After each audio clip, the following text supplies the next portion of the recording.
it's not just that he answers calls. There are a whole group of people who feel left out, and that you can actually, rightly or wrongly, point to David Miller's administration, and a lot of people around the city felt, you know what?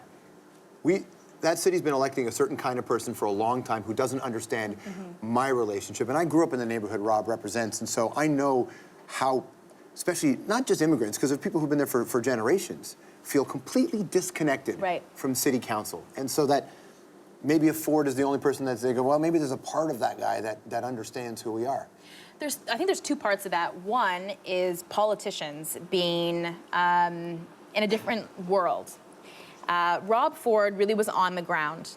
He really does take 100, like when I was writing about his campaign team is trying to put together a call database, and Rob Ford has no political machine behind it. They're gonna have to start from scratch. And he's like, oh no, I got like 4 boxes of hundreds of thousands of phone calls that he's returned over the years because he writes them down at the end of the day.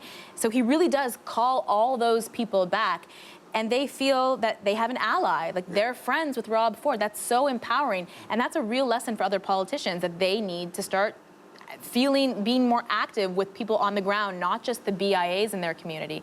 And the second thing is, I think that there's just some bad PR from Toronto City Council in terms of the suburbs getting less than the downtown. It's hard to exactly measure the capital budget and what money is being spent where. But for instance, something like the Union Station revitalization, huge multi-million dollar, $100 million thing.